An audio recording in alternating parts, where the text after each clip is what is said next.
Pay up, sweetheart, or I tell them what you really are. That's how it started, with a lowlife cornering Amelia behind the diner. See, everyone thought she was just a waitress scraping by. What they didn't know was the tarnished silver locket tucked under her uniform held a secret worth billions. A secret that had just walked into the greasy spoon, reeking of old money and older grief. Elena Vance, the titan, cornered, vulnerable. What Amelia hadn't expected was the old woman's strange reaction, the tears, the near collapse, and that necklace. It was like seeing a ghost for the both of them. They have no idea how her quiet kindness will change everything. This isn't just a story about wealth and poverty. It's a story about a secret buried for 30 years, a devastating betrayal, and a single piece of jewelry that holds the power to reunite a family or tear it apart forever. Stay with us as we unravel the incredible true life story of Elena Vance and the waitress who unknowingly held the key to her heart. Elena Vance was a creature of habit and precision. At 82, she ran the Vance Global conglomerate with the same iron will she'd possessed at 42. Her world was one of sterile boardrooms, sanitized private jets, and hushed conversations with men who managed fortunes larger than the GDP of small countries. Yet once a month, she broke her own rules. She would dismiss her driver, take a simple black town car, and visit the Corner Bistro, a quiet, unassuming restaurant in a part of New York City she rarely frequented anymore. It wasn't the food she came for, though it was decent. It was the ghost of a memory. This was where she and her late husband Richard had their first real date. Back then, it was just a struggling diner, and they were just two ambitious kids with a dream cooked up in a garage. Now the garage was a global tech campus, and Richard was 10 years gone. The bistro was a time capsule, and sitting in her usual corner booth, Elena felt the suffocating weight of her e-lift, replaced by the heavier, sharper weight of grief. She traced the rim of her water glass, her mind drifting to Richard's laugh, the way he'd steal fries from her plate. "More water, ma'am." Eleanor looked up, pulled from her reverie. A young woman, likely in her late 20s, stood by the table with a picture. She had a kind, tired face, her brown hair pulled back in a simple ponytail that had started to fray around the edges. Her uniform was clean but worn. Elena noted the slight tremor in her hand, the sign of a double shift, the exhaustion that clung to those who worked for a living, not for a legacy. "Yes, thank you, Elena," said her voice softer than her board members ever heard it. As the waitress leaned forward to pour the water, the lamplight from the fixture above caught something on her chest, a glint of silver. It was a necklace, long and delicate, tucked partially into the collar of her uniform. From the chain hung a small, uniquely shaped charm. It was a star, a locket fashioned into a five-pointed Polaris. Elena's breath hitched. Her manicured hand, adorned with a formidable diamond ring, flew to her own throat, where nothing lay but the crepey skin of old age. It couldn't be. It was impossible. There was only one of those in the world. Richard had designed it himself, had it custom-made by a master silversmith in Italy for their 10th anniversary. The necklace. Elena stammered, her voice a raw whisper. The world around her seemed to warp and fade. The clatter of cutlery, the murmur of other diners, it all dissolved into a low hum. The waitress straightened up, a look of polite confusion on her face. She touched the star locket instinctively. "Oh, I'm sorry. Is it unprofessional? I can tuck it in?" "No," Eleanor said, her voice cracking. Her eyes, usually sharp and analytical, were suddenly clouded with a storm of emotion. She leaned forward, her gaze fixed on the piece of jewelry. She could see the faint, familiar scratches on its surface, the way the chain had worn thin near the clasp. "Where did you get that?" The question was not a polite inquiry. It was a demand, raw and desperate, stripped of all her usual composure. The waitress, whose name tag read Amelia, looked taken back, even a little frightened by the sudden intensity of the old woman. It was my mother's," Amelia replied, her hand still protectively covering the locket. "It's been in my family a long time." "Your mother?" Eleanor's mind was a whirlwind. Isabella, her daughter, her beautiful, rebellious, lost daughter. The argument, the slammed door, the years of silence that followed, it all came crashing back. Elena pushed herself to her feet, her movements unsteady. The carefully constructed fortress of her composure, built over decades of loss and ruthless business, was crumbling. She reached a trembling hand across the table, not to touch the necklace, but as if pleading with the ghost it represented. "Please," Elena whispered, and the sound was so broken it startled them both. "I have to know, what was your mother's name?" Amelia hesitated, her brow furrowed with concern. This elegant, powerful woman was visibly falling apart in front of her. "Are you all right, Mom? Should I get you some air?" "Her name," Elena insisted, her voice rising, drawing stares from the adjacent tables. A single tear, hot and hoe-heavy, escaped her eye and traced a path through the fine lines on her cheek, then another and another. The billionaire, the titan of industry, Elena Vance, stood in the middle of a cheap bistro and began to sob a heart-wrenching, silent breakdown that shook her entire frame. All for a waitress's necklace. Amelia, stunned and overwhelmed, could only whisper the answer. Her name was Isabella. Isabella Reed. Isabella. Elena's hand flew to her mouth to stifle a cry of pure, unadulterated anguish. It was her, after 30 years of searching, of hiring private investigators, who came up with nothing of nights spent staring at an empty nursery.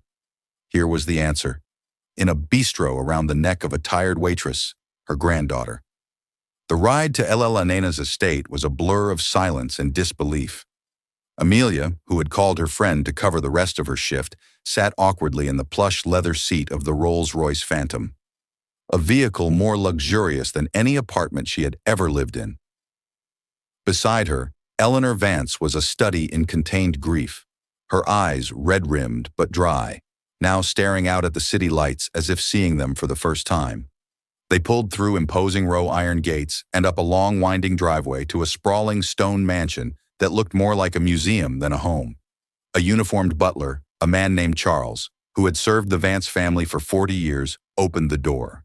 His face a mask of professional concern at the sight of his employer's disheveled state and her unexpected guest.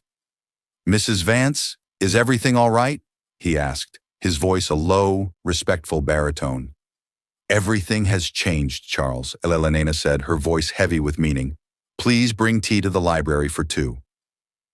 The library was a room out of a dream with floor-to-ceiling mahogany shelves, a rolling ladder, and the scent of old paper and leather. A grand fireplace dominated one wall, a portrait of a handsome, smiling man hanging above it. It was Richard. Elena sank into a deep armchair near the hearth. "Please sit." She gestured to Amelia, who chose a stiff-backed chair opposite her, perching on the edge as if ready to flee. "Ma'am, Mrs. Vance, I don't understand what's happening." Amelia began, her voice trembling slightly. Elena took a deep, shuddering breath. "That necklace." She started, her gaze drifting back to the silver star. "My husband Richard, the man in the portrait, he had it made for me. There is only one in the world. It is a locket. Is there anything inside?" Amelia's hand went to the locket. "My mother told me never to open it. She said it would only bring questions I wasn't ready for." She hesitated. Then her fingers found the tiny, almost invisible clasp. With a faint click, the star opened. Inside, on one side, was a tiny, faded photograph of a young laughing couple. It was a much younger Elena and Richard. On the other side, an inscription was engraved in elegant script. Amelia squinted to read the words aloud.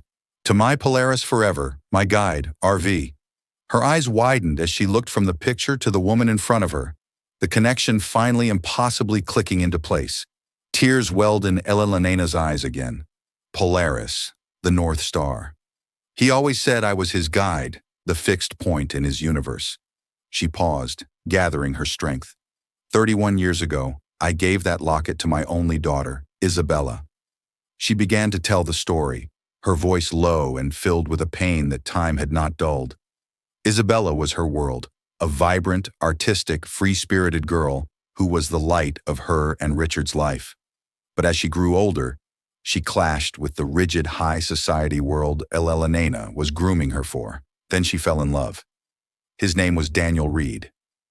Elena recounted, shame coloring her tone. He was a musician, a wonderful, gentle soul, but he had nothing. No money, no prospects, no name. I was afraid for her. I wanted her to have security, the life I had fought so hard to build. I forbade her from seeing him. The memory was sharp, a shard of glass in her heart. The fight had been terrible. Words were said that could never be taken back. "You care more about your money than my happiness," Isabella had screamed. "You don't understand love, only contracts and acquisitions." She was 22, Elena whispered. She packed a bag that night. "I thought she'd be back in a day, a week at most, but she never came back. She just vanished." She looked at Amelia, her eyes pleading for understanding. "We searched for years. We hired the best people. It was as if she had disappeared from the face of the earth. Richard died without ever knowing what happened to his little girl."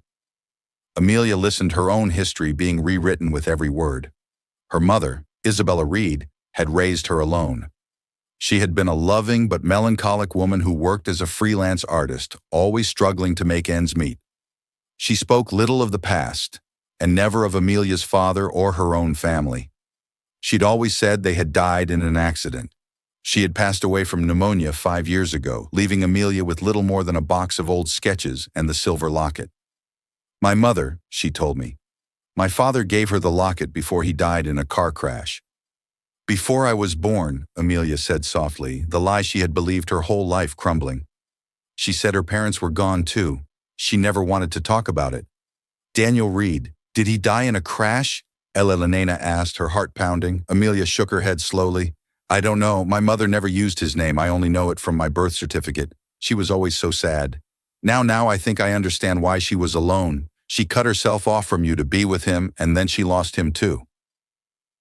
The two women sat in silence, the chasm of 30 years of secrets and sorrow between them. In the space of an hour, a waitress had discovered her mother was the runaway daughter of a billionaire, and a billionaire had discovered her lost child had lived and died in obscurity, leaving behind a granddaughter she never knew she had.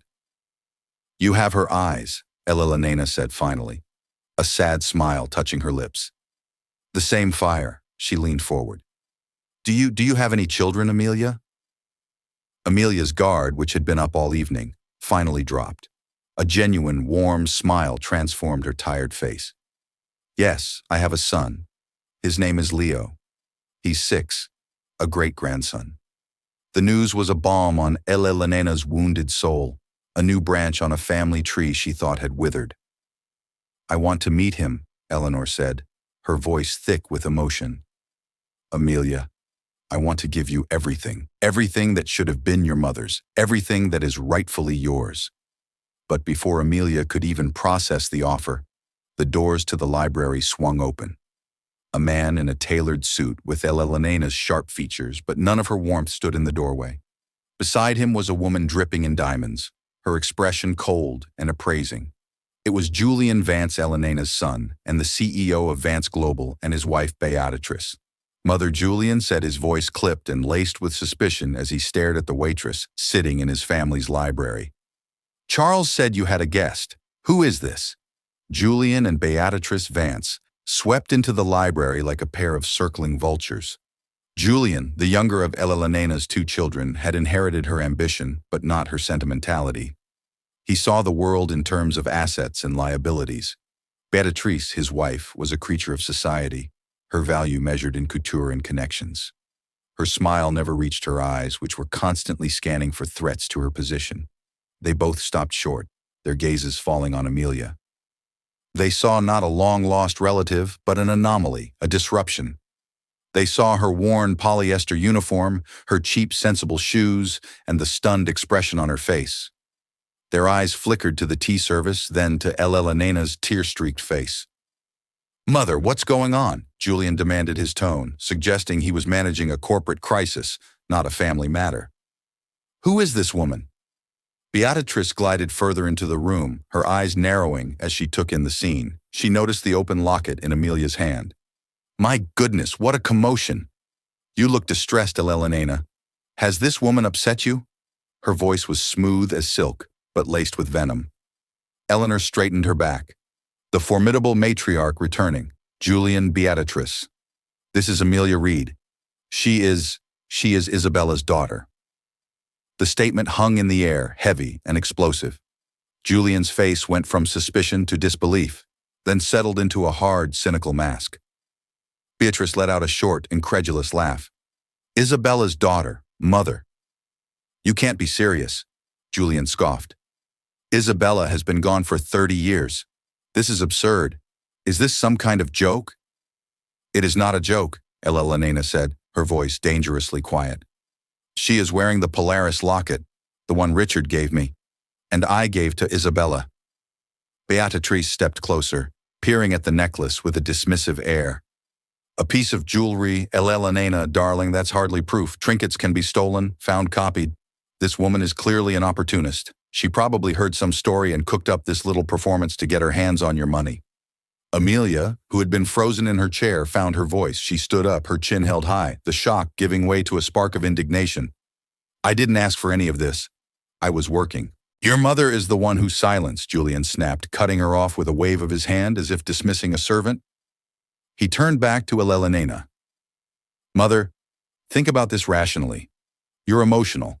A waitress shows up with a sob story and a necklace, and you're ready to rewrite your will. How convenient, how utterly transparent. This isn't about the will, Julian. This is about my grandchild. Elena retorted, her voice rising. This is about my blood. Alleged grandchild, Beatrice corrected smoothly.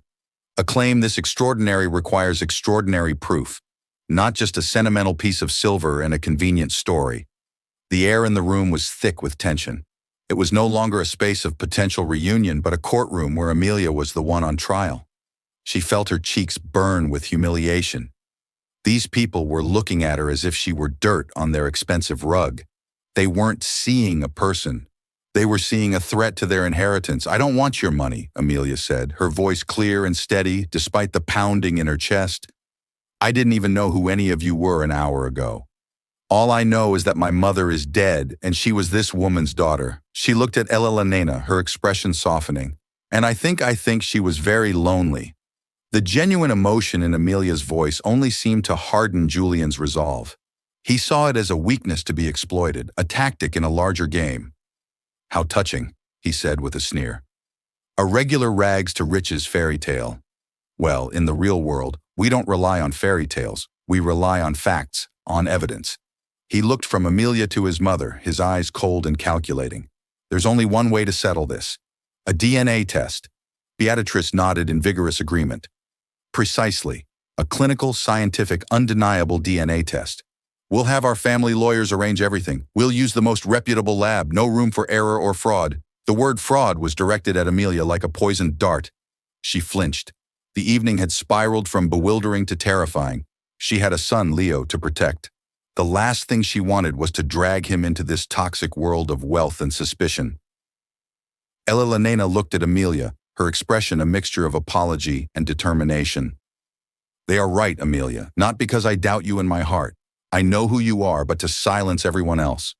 To make it official, undeniable for your sake and for your son's. Amelia felt trapped. To refuse the test would make her look guilty, like the gold digger they accused her of being. To agree meant stepping further into this nest of vipers. She thought of her tiny rented apartment, her mountain of bills, the constant worry that kept her awake at night. Then she thought of her son Leo and the opportunities a life like this could offer him. Good schools, health care, a future without struggle. But at what cost?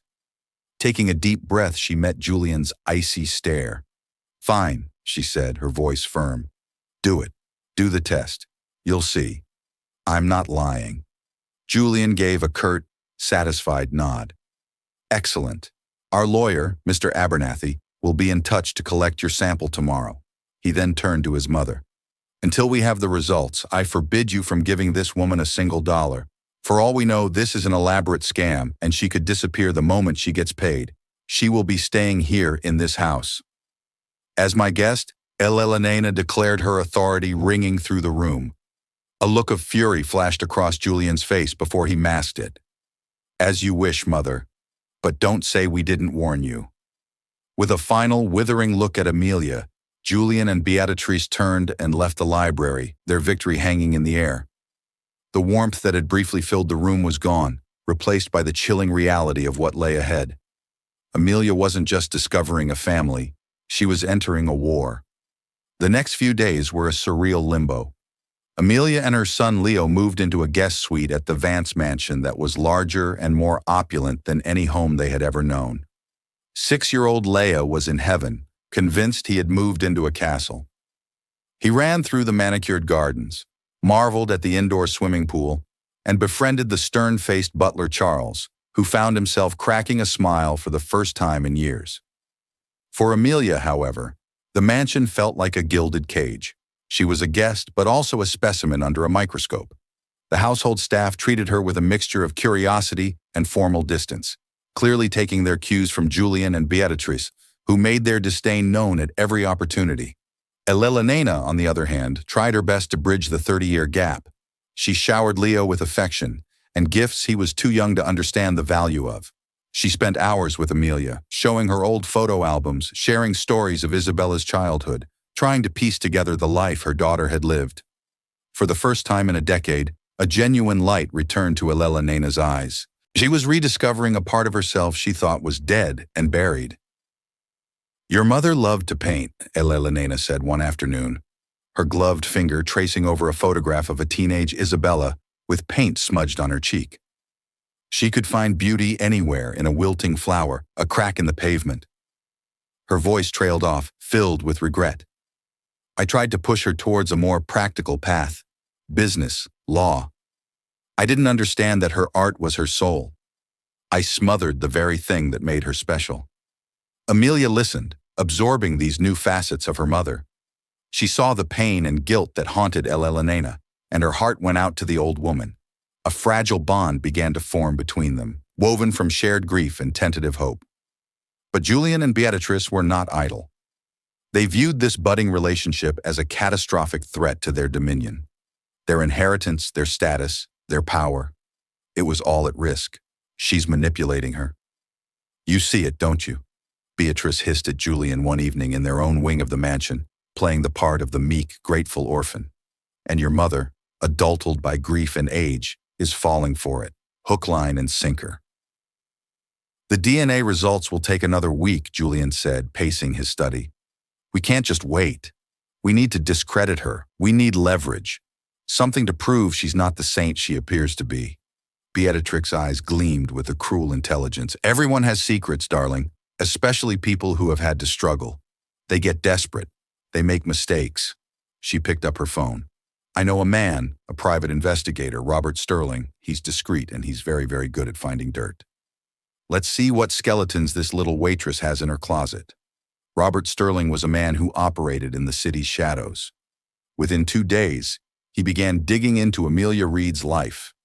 It was a disappointingly clean record. She worked hard, paid her bills sometimes late, and had no criminal history. She was, by all accounts, a decent person. But Sterling was paid to find something, and if he couldn't find it, he was adept at creating it. He discovered that 2 years prior, Amelia had been in a minor car accident. The other driver, a man named Marcus Thorne, had been aggressive and claimed she was at fault. The insurance handled it, but not before Thorne had made a scene. Sterling saw an opening. He contacted Marcus Thorne, a man with a gambling problem and a perpetually empty wallet. For a few thousand in cash, Thorne was more than happy to change his story. He would now claim that Amelia had tried to bribe him at the scene, offering him cash to not call the police because she'd been drinking. It was a lie, but it was a believable one. Beatrice was delighted. It wasn't a felony, but it was enough. It painted a picture of a deceitful, manipulative person. It was a seed of doubt they could plant in Elena's mind at the perfect moment. Meanwhile, Amelia remained oblivious to the plot against her. Her biggest struggle was with her own identity. One day she was a waitress, the next the potential heirs to a billion-dollar fortune. The whiplash was severe. One afternoon, Mr. Abnethy, the family lawyer, a kind, elderly man with gentle eyes, requested a meeting with her. "Mrs. Vance has instructed me to begin the process of recognizing you as her legal heir, pending the DNA results," he explained calmly. "This involves setting up trusts, understanding tax implications. It's a significant undertaking." Amelia felt a wave of nausea. Trusts. Taxes. "Mr. Abernathy, I still don't know how to use the coffee machine in the kitchen. It all feels wrong, like I'm an imposter." "You are not an imposter, my dear," he said gently. "You are family. But be warned, with a family like the Vances, that title comes with as much conflict as it does comfort. Julian and Beatrice will not accept you easily." His words were prophetic. Later that day, Amelia was in the garden watching Leo play when Beatrice approached her. a false, sweet smile plastered on her face. "Enjoying the grounds?" Beatrice asked, her tone dripping with condescension. "You and your son have certainly made yourselves at home." "Leo loves it here," Amelia replied politely, refusing to be baited. "I'm sure he does," Beatrice purred. "Children love shiny things, and you, Amelia, seem to have found the shiniest toy of all." She leaned closer, her voice dropping to a conspiratorial whisper. "A word of advice. Take a settlement. Elena will give you a few million to disappear. It would be enough to set you and your boy up for life. Take the money and run, because if you stay, if you try to take what belongs to my husband, I will make your life a living hell. I will dig up every mistake you've ever made and broadcast it to the world. You won't just lose the inheritance, you'll lose your dignity too." The threat was undisguised, a declaration of war. Amelia stared at her, horrified but resolute. "This isn't about the money for me, it's about my grandmother." Beatrice laughed a sharp, ugly sound. "Oh, you poor naive girl. You have no idea what you're up against." She turned and walked away, leaving Amelia standing in the beautiful sunlit garden, a cold dread seeping into her heart. The wait for the DNA results was now a ticking time bomb. The day the DNA results were due to arrive, the atmosphere in the Vance mansion was electric with tension. It felt less like a family home and more like the headquarters of two opposing armies waiting for a critical dispatch from the front line. Eleanor had requested everyone gather in the library, the same room where the drama had begun. She sat in her large armchair by the fireplace, Amelia and a quiet, nervous Leo on a sofa nearby. Julian and Beatrice took seats on the opposite side of the room, their posture rigid, their faces grim. Mr. Abernathy arrived precisely at 3:00 p.m. He was a man accustomed to high-stakes situations, but even he seemed to feel the oppressive weight in the room.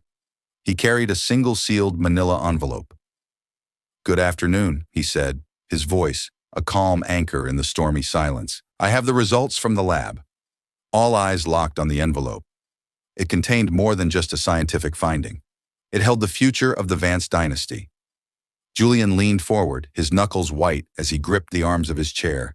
Beatrix's painted smile was tight, her eyes like chips of ice. Amelia held Leo's small hand, her own palm sweating. Mr. Abernathy carefully broke the seal and pulled out a single sheet of paper. He scanned it, his expression unreadable. After a moment that stretched for an eternity, he looked up, his gaze settling on Elena. The analysis compared the DNA sample provided by Ms. Amelia Reed with a sample from yourself, Elena, he announced formally. "The results are conclusive." He paused for dramatic effect. "The probability of grand maternity is 99.9999%. Amelia Reed is without any scientific doubt the daughter of the late Isabella Vance Reed and your granddaughter." A collective gasp went through the room. Elena closed her eyes and a single tear of pure relief rolled down her cheek. She reached a hand out to Amelia, her smile radiant. "I knew it," she whispered. "I knew it in my soul." Amelia felt a wave of vindication wash over her. She squeezed Leo's hand and smiled back at her grandmother, a genuine, happy smile. It was real. It was all real. Julian slumped back in his chair as if he'd been punched, a look of pure fury on his face. This was his worst-case scenario, but Beatrice was not defeated. She was prepared. This was the moment she had been waiting for. "Well," Beatrice said, her voice cutting through the emotional moment like a shard of glass, "that's settled." Then she stood up, a folder in her hand that Amelia hadn't noticed before. "While we were all waiting for this oh-so-touching reunion to be confirmed, Julian and I thought it prudent to do our own due diligence to understand exactly who we are welcoming into this family." Eleanor's smile faded. "Beatrice, what is the meaning of this? This is a moment for celebration." "Is it?" Beatrice replied, her voice saccharine. "Or is it a moment to face the truth? You see, Elena, you may have found your blood, but you have no idea who this woman really is." She opened the folder. "We hired a private investigator, Robert Sterling. Very thorough." She pulled out a document and began to read.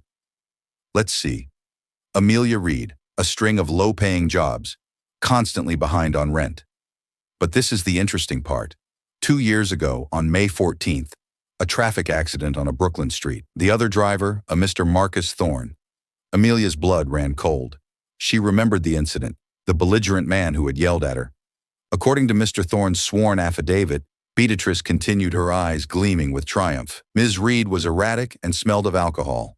When he threatened to call the police, she offered him $500 in cash to forget the whole thing, an attempt to bribe a man to cover up a DUI. How resourceful. The accusation was a bombshell. It was a complete and utter lie, but it was presented with such authority, a sworn affidavit, that it sounded damning. "That's not true," Amelia cried out, jumping to her feet. "He's lying. The man was a maniac. He screamed at me, but I was not drinking. I never offered him money." "Of course you'd say that," Julian chimed in, rising to stand with his wife. "You're a born liar. Your whole life has been a struggle, scourging for money. The opportunity arises. You try to lie and cheat your way out of trouble. It's in your character." Ella Nena looked from Julian and Beatrice's smug faces to Amelia's panicked one. A flicker of doubt, a tiny poisonous seed was planted. She had been so blinded by hope, so desperate to believe in this fairy tale. Had she been naive? She thought of her own world, a world of contracts, betrayals, and ruthless ambition. People lied for far less than $1 billion inheritance. "Amelia, is there any truth to this?" Ella Lenena asked, her voice faltering. The question itself was a betrayal, and it shattered Amelia's heart. Tears sprang into Amelia's eyes, tears of hurt and fury. After everything, after the DNA test, after opening her life to this family, to have her grandmother, the one person she was beginning to trust, look at her with suspicion. It was too much. "You believe them?" she whispered, her voice choked with emotion. She looked at Elena's conflicted face and saw that the seed of doubt was already taking root. The joy of the moment was gone, poisoned by a calculated lie. Beatrice had won this round. She had successfully turned a moment of reunion into one of accusation and mistrust. Amelia shook her head, a profound sense of despair washing over her. "I can't do this," she said, her voice barely audible. She took Leo's hand, pulling him close. "I don't want your money. I don't want any of this." She turned and fled the library, leaving behind a stunned silence, a triumphant Beatrice, and a heartbroken old woman whose greatest hope had just been corrupted by a venomous lie. Amelia's retreat back to the guest suite was a flurry of tearful, desperate packing. She threw her and Leo's meager belongings into their old, worn duffel bags. The luxurious room, which had once felt like a dream, now felt like a prison of judgment and suspicion. Leo, confused and scared by his mother's tears, just hugged his new teddy bear, a gift from Elena, and watched in silence. "We're going home, sweetie," Amelia said, trying to keep her voice steady. "Back to our real home." Her resolve was absolute. She could endure poverty. She could endure hardship, but she would not endure being called a liar and a cheat. She would not subject her son to a family that would use him as a pawn in their cruel games. The brief moment of doubt in Elena's eyes had severed the fragile bond between them more effectively than any lie. Downstairs, the library was a war zone of words. "How could you?" Eleanor raged at Julian and Beatrice, her own heartbreak now solidifying into fury. "You took a moment of pure joy, and you deliberately, maliciously destroyed it. We revealed the truth." Julian shot back, his voice rising to match hers. "We are trying to protect you. This woman is a grifter. Her character is flawed. Can you imagine the scandal when the tabloids get a hold of this billionaire's heir and DUI bribery scandal? It would tarnish the Vance name forever." "A name you seem to care about more than your own family," Elena retorted. "More than your long-lost niece, more than my happiness. My primary duty is to this company, this legacy," Julian thundered. "Something you taught me. You can't let sentimentality cloud your judgment and put everything Richard and you built at risk for some waitress." Their argument was interrupted by a soft knock on the library door. It was Charles the butler. His face was grave. "Mrs. Vance." "I apologize for the intrusion," he said. "Ms. Reed has packed her bags. She is waiting for a taxi by the front gate." Elena's heart plummeted. She was leaving. The realization struck her with the force of a physical blow. She was about to lose her family all over again. This time because of her own hesitation, her own son's cruelty. She had to stop her. As Eleanor rushed from the room, Amelia was in her suite doing one last sweep. She opened a closet to make sure she hadn't left anything. Tucked away on the top shelf was a battered cardboard box she had brought from her apartment, the one containing her mother's few possessions. She hadn't had the heart to look through it since moving in. Now something compelled her to open it. Inside were old sketchbooks, dried paintbrushes, and a bundle of letters tied with a faded ribbon. They were addressed in her mother's elegant script to Mrs. Elena Vance, Vance Estate, New York. They had never been sent. The postmarks were all from 30 years ago. With trembling hands, Amelia untied the ribbon and began to read to the first one. "Dearest Mother, I hope this letter finds you. I've tried calling, but no one ever puts me through. I am so sorry for the things I said. I was angry and hurt, but I never stopped loving you. Daniel and I are struggling, but we are happy. I wish you could see that. I wish you could meet him. He is kind and good. Please, Mother, just talk to me." Amelia's breath caught in her throat. Her mother had tried to reconcile. She read another letter, dated a few months later. "Mother, something wonderful has happened. I'm pregnant. You're going to be a grandmother. I know you must be angry with me, but I hope the news of a grandchild will soften your heart. I want my child to know you and to know Father. Daniel is so excited. We want to come home. I've left a dozen messages with Julian's assistant. Has he not passed them on? Please call me at this number." A cold dread washed over Amelia as she read the line again. "I've left a dozen messages with Julian's assistant." She frantically tore through the other letters. They told a story of increasing desperation. Letters about Daniel getting sick with a fast-acting cancer. Letters begging for help not for herself but for him. And then the final heart-wrenching letter. "Mother, Daniel is gone. He died this morning. I am alone and I am 7 months pregnant. I have nothing. I called the main house again today, desperate to speak to you," Julian answered. "He told me you wanted nothing to do with me. He said you told him that my choices had consequences and that I was to never contact the family again. He said you had disowned me. My heart is broken, Mother, not just for losing Daniel, but for losing you too. I won't bother you again. I will raise this baby on my own. Goodbye. Your daughter, Isabella." The letter fell from Amelia's numb fingers. It wasn't just a misunderstanding. It wasn't just a fight. It was a deliberate, calculated act of sabotage. Julian had intercepted the calls. He had lied to Isabella, telling her she was disowned. He had lied to his parents, letting them believe their daughter had simply vanished without a trace. He had single-handedly destroyed his own family to secure his position as the sole heir. At that moment, Elena burst into the room, her face etched with panic. "Amelia, please don't go. We can sort this out. I was wrong to doubt you. Please." Her words died in her throat as she saw the letters scattered on the floor and the look of cold, devastating realization on Amelia's face. Amelia simply picked up the last letter and handed it to her grandmother.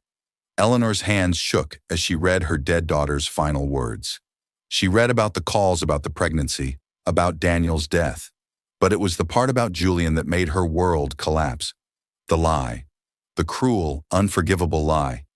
The son she had raised, the man she had made CEO of her company, had not only allowed his sister to suffer and die alone, but had orchestrated it. He had let his parents grieve for 30 years over a loss he himself had engineered. A low, guttural sound of pure agony escaped Elena's lips. It was the sound of a mother's heart breaking for the second and final time. She looked up from the letter, her eyes no longer filled with tears, but with a fire of incandescent rage. She turned and marched out of the room, the letter clutched in her hand like a weapon. Amelia followed, knowing this was no longer about her. This was about a 30-year-old crime that was about to be brought into the light. They found Julian and Beatrice in the main hall, smugly waiting for the problem to leave. Elena strode right up to her son and without a word slapped him across the face. The sound echoed through the cavernous space. "You!" she hissed, her voice trembling with a rage so profound it was almost silent. She held up the letter. "You did this. You let her die alone. You let us think she was gone. You killed your own sister." Julian's face went white as he saw the letter. The mask of control shattered, replaced by pure cornered panic. "Mother, it wasn't like that. I was trying to protect you from her, from them. Protect me." Elena's voice rose to a terrifying roar. "You destroyed us, for money, for power. You are not my son. You are a monster." The truth was out. ugly, brutal, and undeniable. The foundation of the Vance family had cracked open, revealing the rot and betrayal that lay at its core. The aftermath of the revelation was swift and brutal. In the cold light of his treachery, Julian Vance withered. His denials were weak, his excuses pathetic.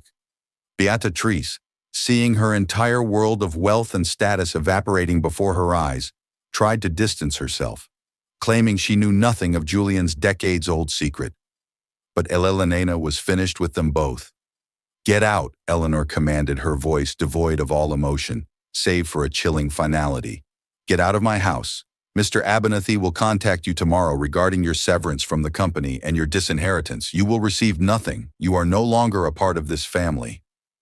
Julian and Beatrice stood there stripped of their power, their future annihilated by a bundle of old letters.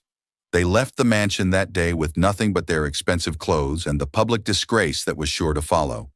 The Vance empire had a new direction, and they were not a part of it. In the quiet that followed their departure, Elena turned to Amelia. The old woman looked fragile, aged by the terrible truth. Yet there was a new clarity in her eyes. She walked over to Amelia and took both of her hands. "I am so sorry," Elena said, her voice thick with unshed tears. "I failed your mother, and I failed you by doubting you. Can you ever forgive me?" Amelia looked at the broken woman before her, the woman who was her grandmother, and saw not a billionaire or a matriarch, but just a mother who had lost her child. All the anger and hurt she had felt melted away, replaced by a deep, shared sorrow. "There is nothing to forgive," Amelia whispered, squeezing her hands. "You didn't know. We were both lied to." That moment marked the true beginning of their family. The weeks that followed were not about lawyers and trust funds, though Mr. Abernathy handled all of that quietly in the background, officially installing Amelia as the primary heir to the Vance fortune. Instead, they were about healing. Eleanor, Amelia, and Leo became a small, tight-knit unit. They spent their days not in boardrooms but in the gardens. Elena taught Leo how to play chess the same way she had taught Isabella. Amelia, discovering her mother's old art supplies, started sketching again, a talent she never knew she had. She drew pictures of Leo chasing butterflies of Charles the butler, secretly smiling of Elena asleep in her armchair. A look of peace finally on her face. One evening, Elena found Amelia sitting by the fireplace, the Polaris locket in her hands. "Your mother was supposed to give that back to me on her wedding day," Elena said softly. "It was a tradition I wanted to start. The matriarch passes it to her daughter, who passes it to hers. It's a symbol of our guiding star, the love that leads us home." She gently took the locket from Amelia's hand. "It was mine. Then it was Isabella's. Now, Amelia, it is yours." She carefully fastened the silver chain around Amelia's neck. "Wear it not as a memory of what we lost, but as a promise of what we have found." Amelia touched the star, its cool metal, a comfort against her skin. It was no longer just a piece of jewelry. It was her history, her future, her connection to a line of strong women she was now proud to be a part of. The mansion, once a cold and intimidating palace, slowly became a home filled with laughter. Leo's shrieks of joy echoing in the halls, Amelia's quiet chuckles, and Elena's warm, contented sighs. The ghosts of the past had not vanished, but they no longer haunted the rooms. Instead, they were cherished memories integrated into the fabric of a new, stronger family. Elena Vance, the billionaire who had everything, had finally found the one thing she truly needed, the unconditional love of her family. And Amelia Reed, the waitress who had nothing, discovered that her greatest inheritance wasn't the money, but the grandmother who had been waiting for her all along, guided home by the light of a silver star. In the end, this wasn't a story about a lost fortune being found, but about a lost family being reunited. It's a powerful reminder that the most valuable treasures we possess are not kept in vaults, but in our hearts. The story of Eleanor, Amelia, and Leo teaches us about the devastating power of secrets, the corrosive nature of greed, and the incredible healing power of forgiveness and second chances. It proves that it's never too late to right a wrong, and that the bonds of family, though they may be stretched and tested, can ultimately endure even the deepest betrayals. If this story touched your heart, please let us know in the comments below. What would you have done in Eleanor's position? Have you ever witnessed a moment that changed someone's life forever? We'd love to hear your thoughts, and if you want more incredible true life stories that will inspire and move you, please hit that like button, share this video with someone who needs to hear it, and don't forget to subscribe to our channel and turn on notifications. Thank you for watching.